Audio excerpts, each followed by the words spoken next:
వచనాలు. యోహాను సువార్త 19వ అధ్యాయము 26, 27 వచనాలు.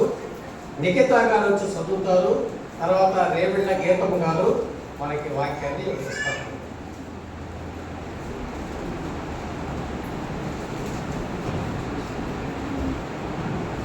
యేసుక్రీస్తు సిలువలో పలికిన మూడవ మాట. యోహాను సువార్త 19వ అధ్యాయము 26, 27 వచనాలు. యేసు తన తల్లియు తాను ప్రేమించిన శిష్యులను దగ్గర నిల్చుండుట చూచి, అమ్మ, ఇదిగో నీ కుమారుడు అని తల్లితో చెప్పాను. తరువాత శిష్యుని చూచి, ఇదిగో నీ తల్లి అని చెప్పాను. ఆ గడియ నుండి ఆ శిష్యుడు ఆమెను తన ఇంట చేర్చుకున్నాడు.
మాట్లాడవచ్చుగా అయానికి నా మాటలు నా స్వరం వహించవచ్చు. నీ మాటలు నీ స్వరం నీ బిడ్డకు సరే నీకే వందనాలు స్తోత్రాలు ఏ స్నామం పెట్టుకుని ప్రార్థన చేస్తున్నాను.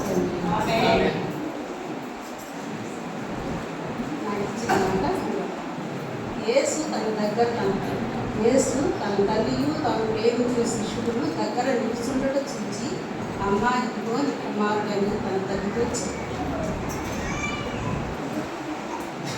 యేసు స్థిరులో ఉండి ఎంతో శ్రమలో ఉండి దుఃఖంలో ఉండి అంత బాధలో ఉండి కూడా పైన కిందకు చూచి తాను ప్రేమించిన శిష్యుడు తల్లి దగ్గర ఉండడం ఎప్పటి చూచి అమ్మాయి కుమారుడు అని తన తల్లితో చెప్పాడు. తర్వాత శిష్యుడు చూసి, ఇదిగో నీ తల్లి అని చెప్పాడు. ఆ గడి నుండి ఆ శిష్యుడు తాను ప్రేమించిన ఏమని కాదు తన ఇంట చేర్చుకున్నాడు. తన సొంత తల్లిలాగా ఇంట చేర్చుకున్నాడు. అయితే మరియమ్మ ఎన్నో నిందలు అవమానాలు అనుభవించి ప్రభుని కనుక శరీరకంగా తనకు ఇంకా కుమారులు ఉన్నారు. ఆ కుమారుడు బిడ్డలు విడిచిపెట్టి తన బిడ్డ వరకు శివులో ఉన్నాడు అని ఎంతో వేదన చెంది ఒంటరిగానైనా శివుడి దగ్గర నిలబడింది. అయితే అప్పుడు రోమా ప్రభుత్వం వాళ్ళు అట్లా జరిగితే అవమానంగా ఉండి ఎవరు కూడా దగ్గరికి రాదు. కానీ తల్లి తన కుటుంబాన్ని పిల్లలు విడిచిపెట్టి యేసు దగ్గర శివుడి దగ్గర నిలబడింది. వాళ్ళ అన్నదమ్ములు యేసు గారికి వ్యతిరేకంగా ఉంటారు. విశ్వాసవంతులు యేసు అంటే చాలా విషయాల్లో వ్యతిరేకంగా ఉంటారు. యేసుకు అన్నదమ్ములు కానీ అతను చేసే పనులు, ఆయన కళలు, ఆయన దర్శనాలు, ఆయన ప్రకారం మేము ఉండాలా, ఆయన లోబడి ఉండాలా అని యేసుకి తన అన్నదమ్ములే గోతులో పడేశారు. ఆయన చివరికి ఆయన్ని ఎంతగానో ఉన్నతంగా ఐగుప్తు దేశానికే మంచిగా రాజుగా ఉంచారు. అయితే ఎట్లాగే ప్రభు వారు వాళ్ళ అన్నదమ్ముల పట్ల కూడా మంచిగా ఉండేవాడు. కానీ తమ్ముళ్ళు ఆయన్ని లెక్క చేసేవాడు కాదు. ఆయన వ్యతిరేకంగా ఆ శిలువ దగ్గరికి కూడా రాలేదు. అయితే మత్తయి సువార్త 13:55 తెలుస్తుంది. అలాగే ఇక్కడ ఏం కానొస్తుందంటే ప్రభు వారు మన ప్రేమ, బాధ్యత, సంబంధం, ఆదరించడం ఇవి చూపించాడు యేసు గారు. యేసు తెలుగులో పలికిన 3వ మాట ఇది.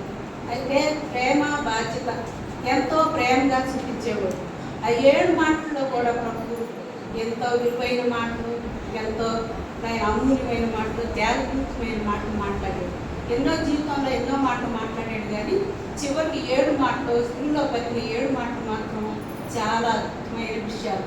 మనమైతే మనం చనిపోతా ఉంటే మనం ఏదో అక్కడ దగ్గరుండి దగ్గరుండి నేను చనిపోయినాక తీసుకో అని అట్లా చెబుతాం. కానీ దేవుడు ఎలా చెప్పాడు, తల్లి యోహాను గారు నీ తల్లితోటి నీ కుమారుడు అని చెప్పాడు అని బాధ్యత, ప్రేమ చూపించాడు. అలాగే యేసయ్య మనం తల్లిదండ్రుల పట్ల ఎలా ఉంటున్నాం, మనం తల్లిదండ్రులను గౌరవిస్తున్నామా, తీసుకెళ్ళి ఓడుకోంలో ఉంచుతున్నామా, మనం ఎలా ఉంటున్నాము అసలు దేవుని తల్లిదండ్రుల పట్ల. నిర్మాకాండంలో ఉంది, 20:12లో ఉంది, నీ తల్లిదండ్రులు సన్మానించిన ఊరి మీద నువ్వు దీర్ఘాయుష్మంతుడవు అని చెప్పాడు. అలాగే మనం యేసు ప్రభువుని మాదిరిగా ఉండాలని అన్ని విషయాల్లో చెప్తున్నాడు. ఎఫెసీ 6:2 ఫస్ట్ 2 వచనాల్లో పిల్లలారా దేవుని యందు ప్రభువునందు విధేయులై ఉండండి, తల్లిదండ్రులకు విధేయులై ఉండండి, మీకు మేలు కలిగినట్లుగా తల్లిదండ్రులు సన్మానించమన్నాడు. అట్లాగే మనం కూడా తల్లిదండ్రుల పట్ల మంచిగా ఉండాలి. తల్లిని దూషించేవాడు, తల్లిదండ్రులను దూషించేవాడు, గౌరవించిన వాడు కాపు చీకటిలో తన దీపం ఆరిపోవాలని రాసింది. అలాగే మనం తల్లిదండ్రులని మంచిగా చూడాలి, ఎంతో వాడిని దుఃఖపరచకూడదు. అట్లాగే ఒక తల్లి బిడ్డ అబ్బాయి చదువుకుంటుంటే పిల్లడికి కావాల్సినవన్నీ ఇస్తుంది. ఫీజు కట్టాలంటే చాలా డబ్బులు పంపిస్తుంది తిని తినకాల. అలాగే ఒకరోజు బిడ్డను చూద్దామని వెళ్ళింది రూమ్కి, అడ్రస్ కనుక్కొని రూమ్కి వెళ్తే రూమ్ నిండా బూతు చిత్రపటాలు అవి ఉన్నాయి. అవి చూసి నా బిడ్డ అయితే ఎలా అయిపోయాడు ఏంటి అని చాలా గొప్పపడి ఏడ్చింది. ఇంటి దగ్గర ఉన్నప్పుడు నాతో పాటు ప్రార్థన చేసేవాడు, వాక్యం చదివేవాడు, ఎందుకు పిల్లలు ఎట్లాగయ్యాడని చాలా వేదన చెంది బిడ్డ తల్లి ఒక అంతలకు గట్టు కొడుకొచ్చి అమ్మ నా అంతా తెలిసిపోయింది మమ్మల్ని, ఇక నాకు డబ్బులు పంపించాను అని చాలా ఇదైపోతే ఏంటయ్యాలని అసలు ఏంటి తంతానని చాలా బాధపడి ఒక ఫోటో ఇచ్చింది. ఫోటో ఇచ్చి నేను వెళ్ళిపోతున్నానని వెళ్ళింది.